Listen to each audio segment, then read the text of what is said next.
안녕하세요. 주 목사입니다. 매주 목요일 신앙서적 한 권을 추천하고 함께 은혜를 나누는 한 권의 만나 46번째 시간입니다. 오늘 함께 나눌 책은 이어령 지음 지성에서 영성으로입니다. 본서는 한 무신론자가 하나님 앞에 나아가기까지 인간적인 망설임을 담은 고백록으로 저자 이어령 전 장관이 크리스천으로서 지성에서 영성으로 나아가는 과정과 그에 따른 진솔한 생각을 세세하게 기록하고 있습니다. 딸 이미나 목사의 투병과 죽음의 과정을 통해서 하나님을 만나고 그 놀라운 하나님의 위로와 그 과정을 통하여 주신 깨달음을 담담히 적어놓고 있습니다. 저자인 이어령 전 장관은 국문학자, 소설가, 언론인이었고 노태우 정부 초대 문화부 장관을 역임하였습니다. 이화여대 국문과 교수로 학생들을 가르쳤고 잡지 문학사상 출판과 문학사상사를 설립하여 한국 문학의 발전에 지대한 공헌을 끼쳤습니다. 목차를 살펴보겠습니다. 제1부 교토에서 찾다, 제2부 하와이에서 만나다, 제3부 한국에서 행하다, 제4부 아버지와 딸의 만남, 제5부 문지방 위의 대화. 책 속으로 들어가 보겠습니다. 메멘토는 라틴 말로 기억하다, 생각하다는 뜻입니다. 그리고 모리는 죽음을 가리키는 말입니다. 그러니까 메멘토 모리라는 말은 죽음을 생각하라, 죽는다는 걸 생각하며 살라는 뜻을 의미하는 것이지요. 100년도 살지 못하는 인간들이 돌을 쌓아 1000년 가는 성과 도읍을 세우는 까닭도 생명이 쉬 사라진다는 것을 알기 때문입니다. 죽음이 내 곁에 있다는 것을 눈치챈 그때부터 나의 곁에는 늘 하나님이 계셨던 것입니다. 아이들과 공을 차고 놀 때에도, 감기에 걸려 콧물을 훌쩍거리며 혼자 누워있을 때에도 내가 손을 뻗기만 하면 손이 닿을 수 있는 가까운 거리에서 하나님이 지켜보고 계셨습니다. 이렇게 간절하게 살고 싶은 그 욕망을 통해 우리는 그분을 만납니다. 그분이 바로 우리의 생명인 까닭입니다. 하나님이 믿기지 않을 때에는 그냥 목숨이라고 불러보세요. 그러면 이 뜨거운 나의 생명 속에 나도 모르게 숨쉬는 호흡의 리듬, 바다의 썰물과 밀물처럼 나의 날숨과 들숨의 운율을 타고 그분의 음성이 들려올지 모릅니다. 저자는 평생을 무신론자로 살았던 인생 속에서도 하나님이 언제나 그의 곁에 계셨음을 깨닫고 그렇게 고백합니다. 그리고 사랑하는 딸의 죽음 앞에서 오히려 죽음을 넘어서는 영원을 깨달았음을 우리에게 말해주고 있습니다. 성경은 세계의 모든 말로 번역된 유일한 책이라고 합니다. 그러나 아멘이라는 말만은 어느 시대 어느 나라 사람들이나 번역하지 않고 히브리어 그대로 옮겼습니다. 구교든 신교든 교파가 무엇이든 크리스찬이면 모두 아멘이라는 말로 기도를 마무리합니다. 그런데 예수님께서 알려주신 주기도문의 끝에는 원래 아멘이라는 말이 없었다고 합니다. 다만 그 기도가 거짓이 아니라 진실 그대로라는 것을 다짐하고 확신하는 말로 후에 신도들이 그렇게 붙인 것이라고 합니다. 아멘이라는 말이 쉽게 입에서 흘러나올 수 있었던 내 자신에 조금은 당황했고 그런 변화에 대해서 불안해했습니다. 그때 내가 아멘이라고 한 것은 딸의 기쁨이 나의 기쁨이었고 딸에게 내리시는 축복이 곧 나에게 내리시는 축복이었음을 진실로 믿었기 때문이지요.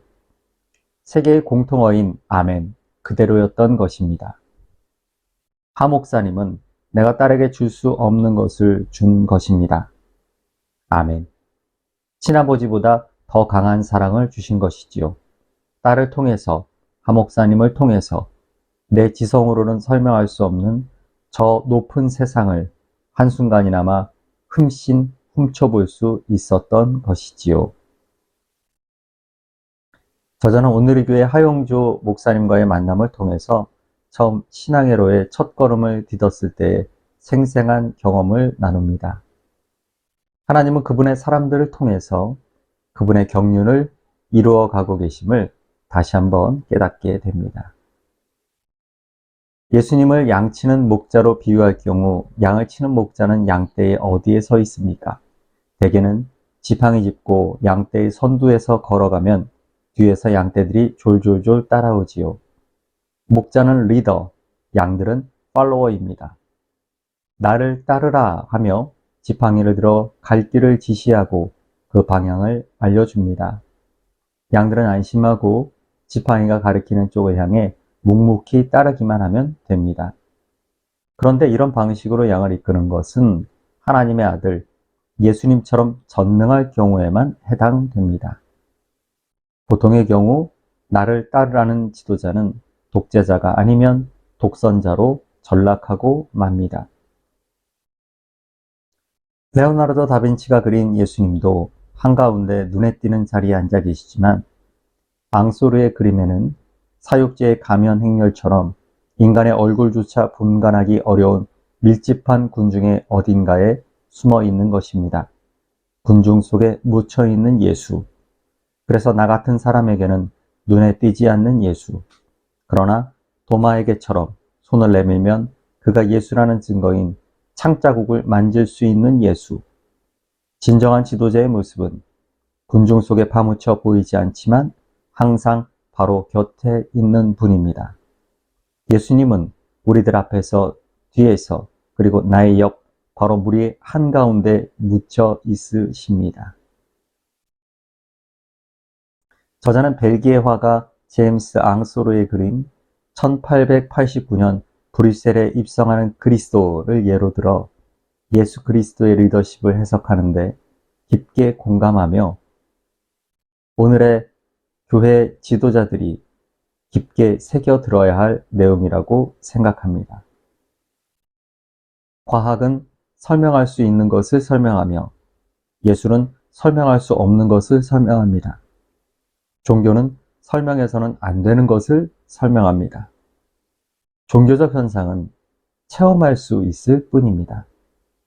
그것이 영성입니다. 신앙은 경험하는 것입니다. 1과 0의 조합으로 영상과 노래, 텍스트가 나옵니다. 컴퓨터가 나오기 전에는 전혀 체험하지 못했던 것입니다. 컴퓨터를 통해 비물질이 메시지가 되어 나타나는 것을 보면서 영성을 어렴풋이 이해하게 되었습니다. 보이지 않는다고 없는 것은 아닙니다. 지성과 이성이 사라지고 영성만 남으면 도에 넘치는 열광적이고 근본주의적인 종교가 탄생합니다. 기독교는 이성과 지성을 부정하는 것이 아니라 이성과 지성을 넘어서는 것입니다. 이성과 지성이 없어져야 영성이 맑아진다는 태도도 성립될 수 없습니다. 바울은 베드로나 제자들에 비해서 지성과 이성이 충만한 사람이었습니다. 주님은 바울과 베드로를 모두 쓰셨습니다. 믿는 일이야 고기 잡는 어부들이 낫겠지만 복음 전하는 일은 바울 같은 사람이 더 잘합니다. 크리스천이 된다는 것이 얼마나 어려운 일인가. 제가 외람되게 이야기하자면 지금까지 세속적으로 편안하게 살던 것을 끊고 떨어지는 추락의 경험과 아픔이 없으면 주님을 함부로 말해서도 안 되고 예수님을 믿는다고 말해서도 안 된다고 생각합니다. 정말로 모두 끊어버리고 모두 버려야 합니다. 예수님은 제일 먼저 부모와 가정을 버리시고 고향을 버리시고 모든 가진 것을 버리시고 마지막에는 생명까지 버리셨습니다. 우리는 구하려고만 하는데 그분은 계속 버리셨어요. 적어도 종교적 지도자가 되려면 버리지 않고는 안 되는데 버려지지 않는 거예요. 예수님께서는 너희들은 잎만 무성한 포도밭이 되지 말라고 하셨습니다. 오늘날 우리 교회가 몇십 층짜리 집을 짓고 수천 수만 명이 모여서 겉으로는 풍성해 보일지는 모르지만 포도의 열매가 맺히지 아니하면 그 열매로 사람의 피보다도 붉은 포도주를 빚어 가장 향기로운 포도주를 만들지 못하면 그 갈증을 어떻게 적셔 주겠습니까? 포도나무의 잎만 무성하다고 포도밭이라고 하지는 않습니다. 주님의 은총과 믿음의 결실이 풍성한 포도로 가장 향기로운 포도주를 담가야 신포도주가 안 됩니다. 책을 마무리하면서 무신론자로 일생을 살던 대표적 지성인인 저자가 신앙을 가졌다는 말에 주위 사람들이 던진 질문에 대한 저자의 대답을 함께 나누면서 오늘 한 권에 만나 46번째 시간을 마치겠습니다. 식당이라고 다 맛있는 음식이 나오던가, 병원 간다고 다 의사가 명이라 병이 낫던가, 극장 가면 재미있는 명화만 트는가. 그래도 배고프면 식당을 찾아가듯이 모든 교회가 다 탈속하고 영적인 것은 아니지만 역시 영혼이 메마른 사람이 찾아갈 곳은 교회가 아닌가. 부패한 교회가 있다고 해서 교회를 가지 말라는 것은 병원 의사가 오진하여 죽었으니 앞으로 병이 나도 병원 가지 말라는 말과 같은 거지. 그리고 시편 42편 1절에서 3절까지 읽어보라고 말하고 싶습니다. 이 갈급함이 없는 사람들은 이 아름다운 시 한 편을 영원히 감상할 수 없을 겁니다. 사슴이 목마를 때 골짜기에서 간절히 물을 찾듯이 우리는 영혼의 목마름을 적시기 위해서 주님을 찾아가는 것이지요. 그런데 사람들은 종일 내 하나님이 어디 있는가 라고 묻습니다. 때로는 조롱까지 하지요. 그때 뭐라고 대답해야 합니까? 이 시에서는 눈물로 화답합니다. 주야로 흘리는 내 눈물이 나의 양식, 나의 음식이 된다는 것이지요. 눈물 속에서 영혼이 그렇게 자랍니다. 평안한 저녁 되시고요. 교회에서 뵙겠습니다. 감사합니다.